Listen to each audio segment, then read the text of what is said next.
These are tritones. B to F, to B, to F, to B. And it is a dissonant interval. It has this quality of being unresolved, of feeling like it needs to lead to something else. The tritone is found in dominant seventh chords, and it feels like it wants to go to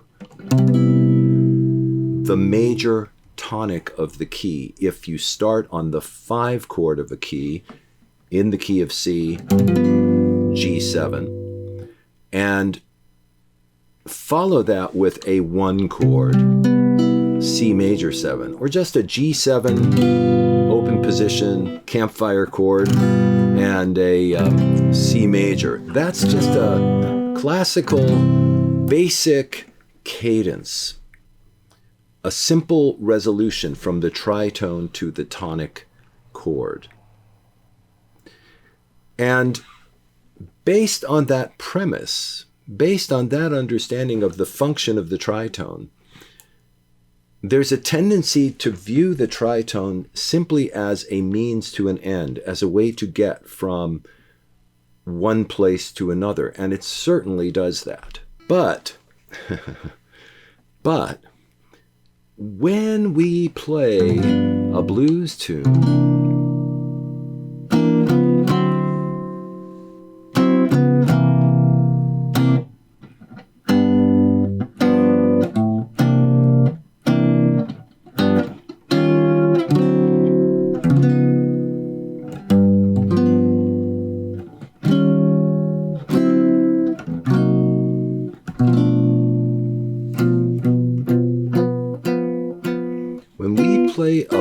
tune and we end on a tritone, how does that work?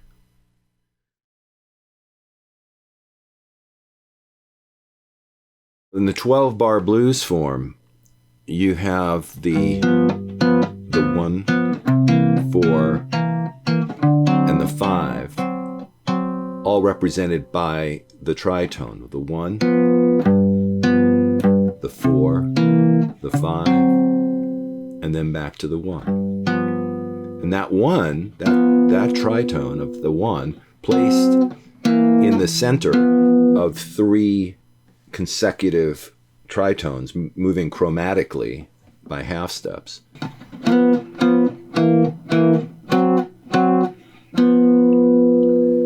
Within the structure of the tune,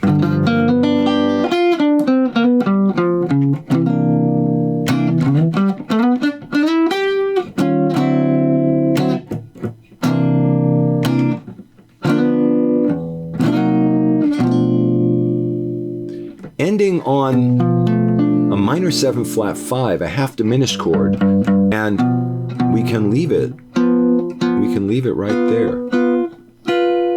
But we have to get there the right way. And that's what resolution is about, is how you get to a sense of completion. What that means is a philosophical idea. And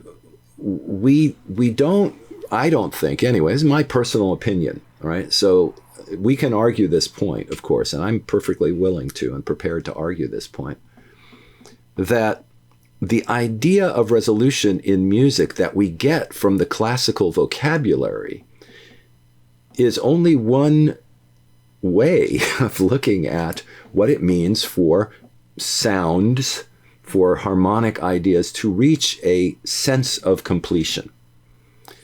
And that those concepts of what tension and resolution are come from a philosophical perspective that is a very cultural idea, and it's embedded in a cultural perspective. And it's an interesting phenomenon because the terminology that we use in all of the music that we play on these instruments, Western music, and that includes jazz and blues. Blues is essentially a Westernized musical form as we understand it today.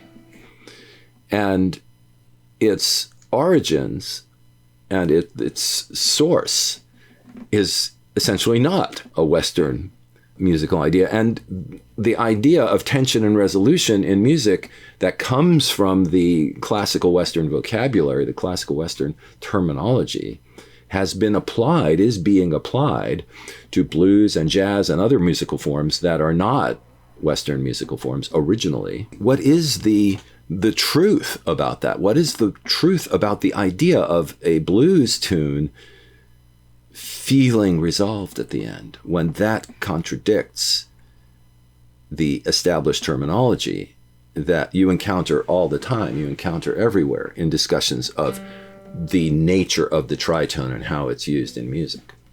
Does that tritone need to go somewhere else at the end of the song?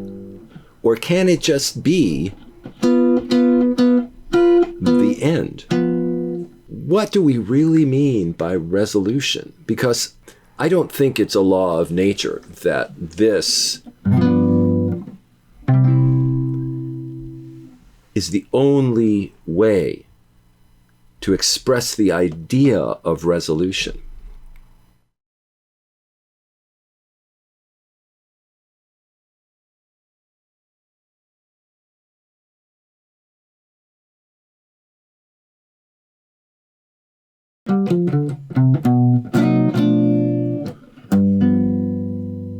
There are all kinds of ways to use tritones that do not involve purely tension resolution in the traditional sense, where the tritone leads to another tritone, which leads to another tritone, which leads to another tritone, but eventually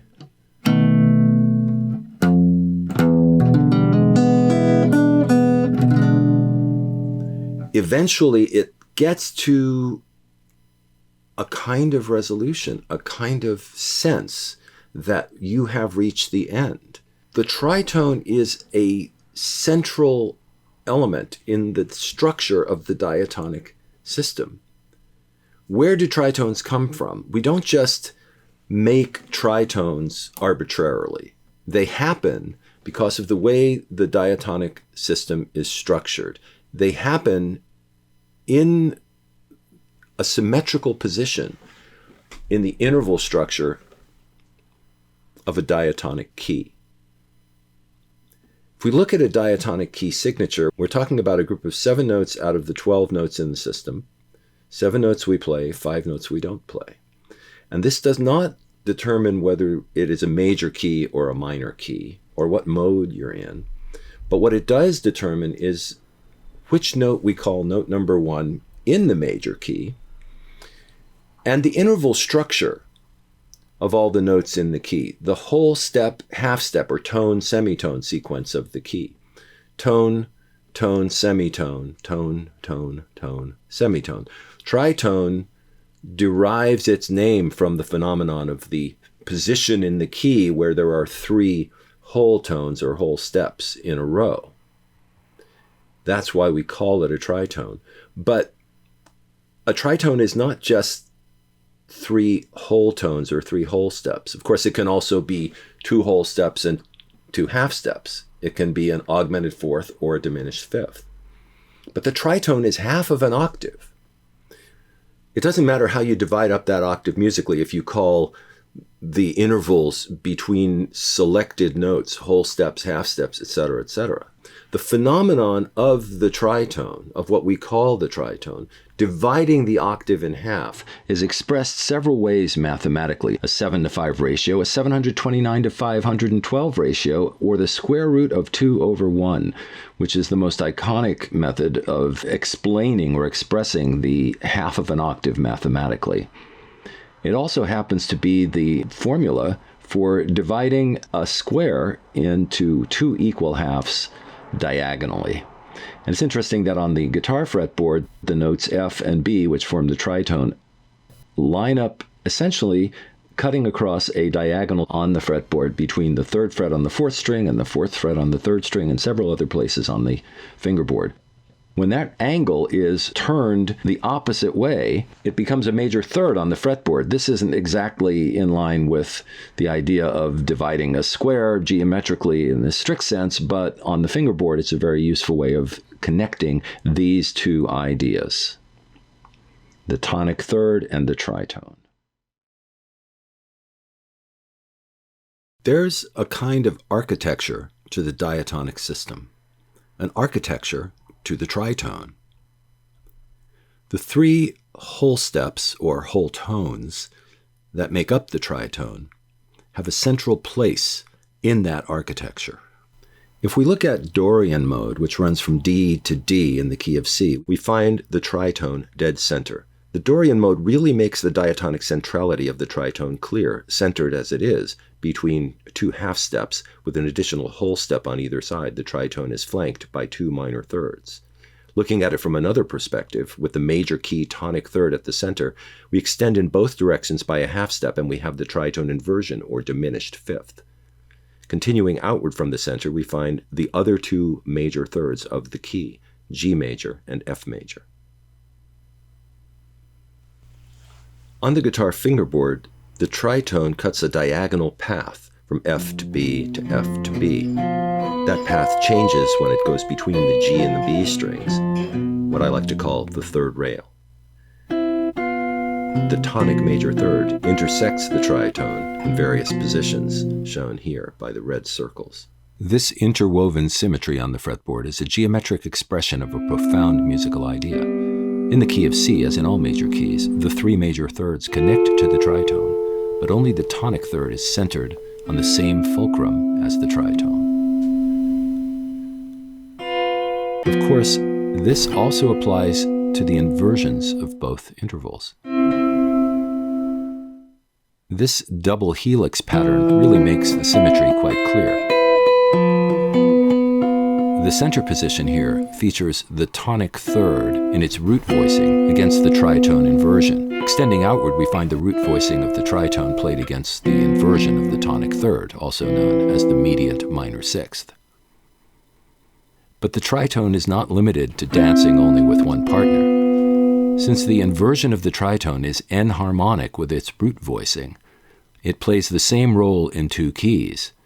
The same two notes that form the tritone in the key of C also form the tritone in the key of G flat. The FB tritone of the key of C becomes the C flat F tritone in the key of G flat. This phenomenon opens the door to more advanced concepts like tritone substitutions and tritone modulations, which will be covered in a future video.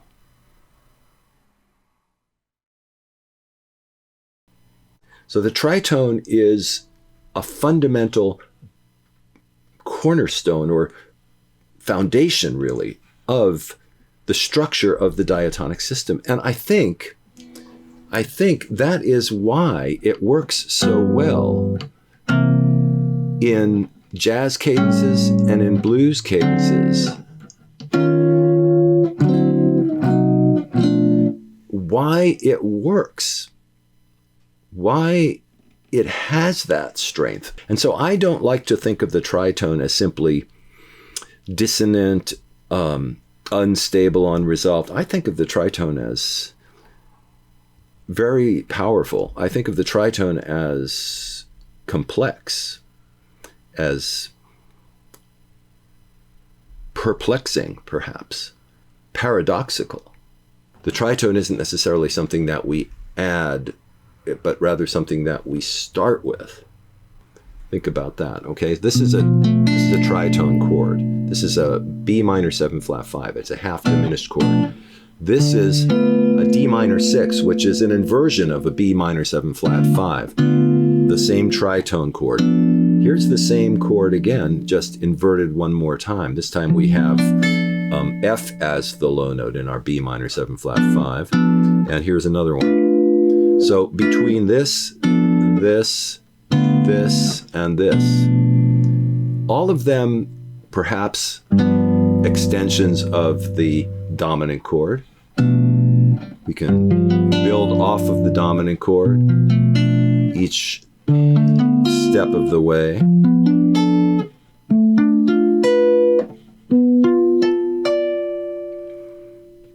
all built around the tritone. Where does it go? Where can it lead?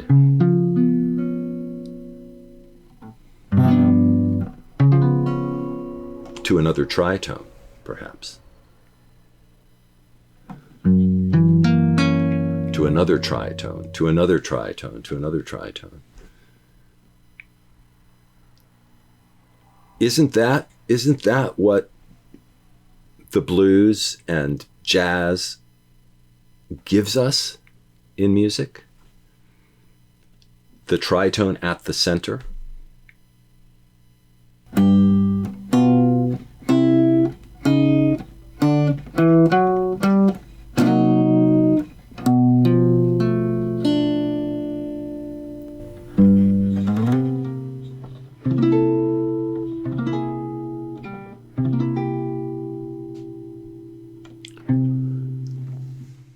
The tritone is many things.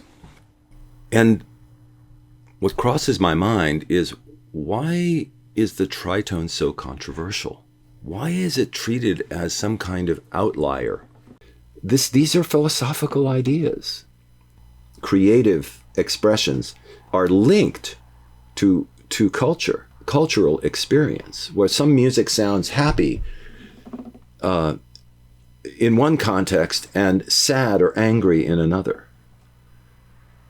If you listen to the music of a culture that is not your own, can you hear it the way you would if it was yours? If it was how you came to experience music in your life? That's different depending on where you start in life, where you come from.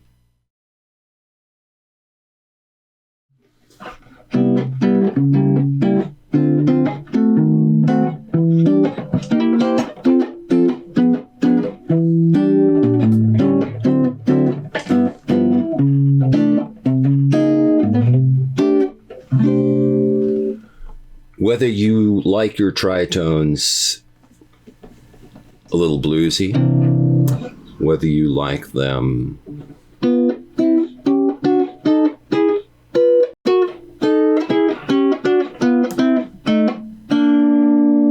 that's sort of classical, right? That's sort of Mozart-y, you know? Tritone resolution, major scale, move it up a step,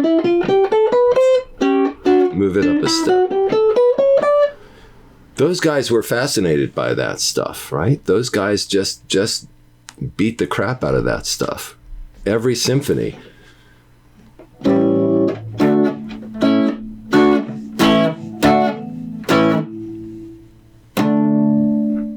Every which way. And that works. That works, or we wouldn't have Mozart and Beethoven and Scarlatti and all those guys.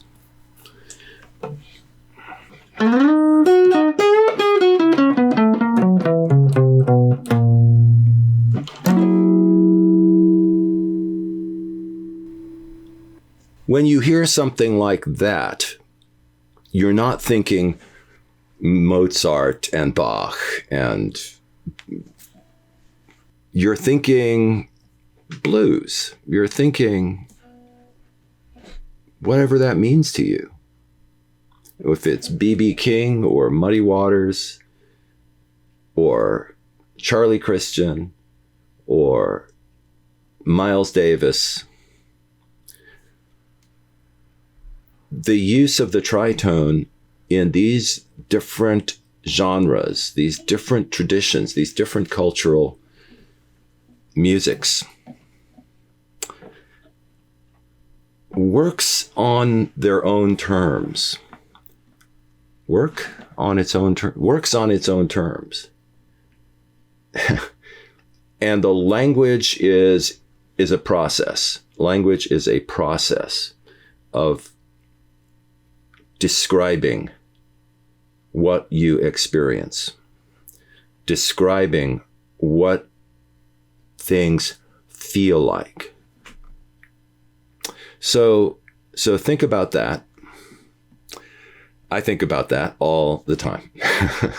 This is just, once again, this is your scratching the surface video.